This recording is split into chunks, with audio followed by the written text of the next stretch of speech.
Hey, welcome back to Grandpa KC. I have an exciting show about how AI is invading your privacy. That's right.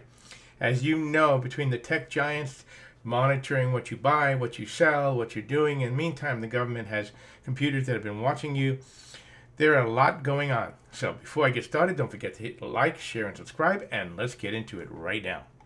You may have remembered this show, Persons of Interest, where the gentleman had created a AI which was monitoring and giving information to the government on possible threats.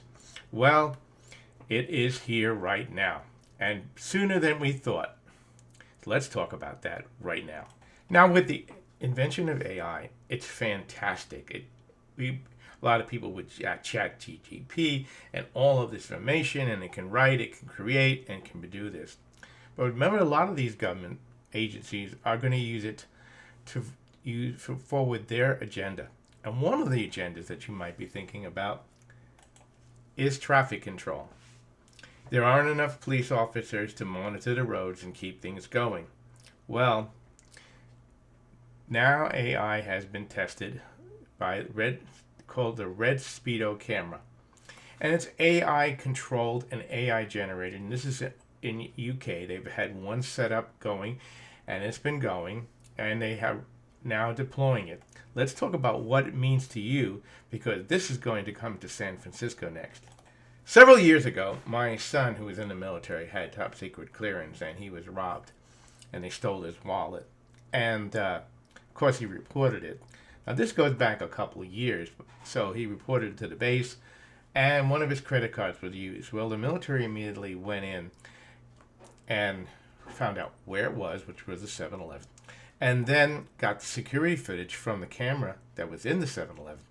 And then they scanned the pictures on Facebook and found out who this person was, and next thing you know, they were arrested.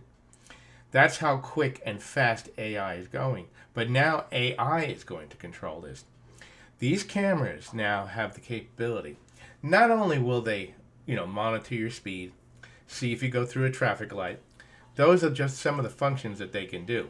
But not only that, now these are going to go and look inside the car. And at the same time, they're going to look at multiple lanes of traffic, 5 or 6 cars at a time. And the AI will be processing what's going on in the car.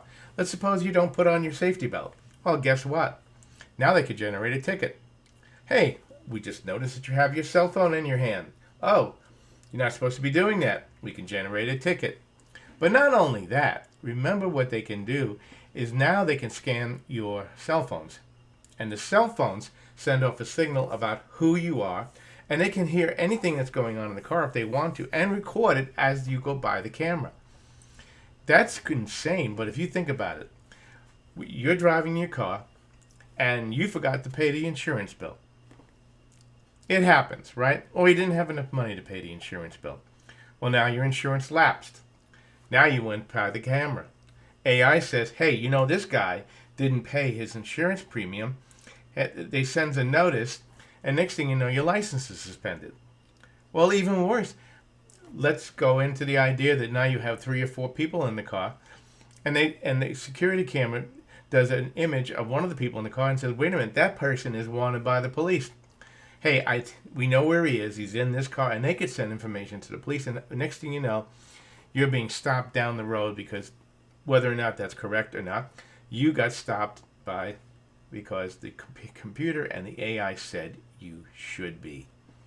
What else could this thing look at? Remember, it can see inside the car.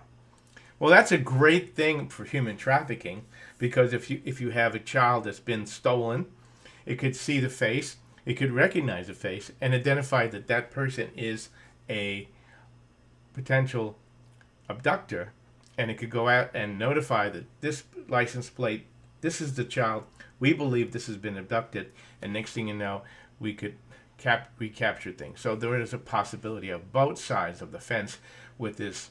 But mostly, what it means is we're on the next step of surveillance. The next step of surveillance. The next step of surveillance. You now will be watched.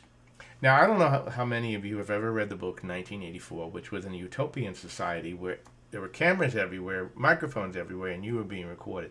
Kind of sounds like today. between Google and Alexa. And remember, there's a bill that went through Congress that bans TVs that have cameras inside them now. They want you to know whether or not that camera could be recording you and your information. Remember that Alexa records every conversation that you do and keeps it stored in a server, unless you tell it to erase it or tell it not to. So these are some of the things that we're going to have to be looking at in the near future, because this is going live. And if it goes live and it's successful, they're going to expand it. And already in San Francisco, according to the news articles, they're going to try to implement this soon. And that'll simply mean that it's going to go from one city to the next city to the next city. And that means that you have no privacy whatsoever. Now, I'm going to be working on some other AI information and ideas. Don't forget to like, share, and subscribe to the channel. And I'll be back with you with more tech news, tech solutions, and things about AI. Thank you. This is Grandpa Casey out.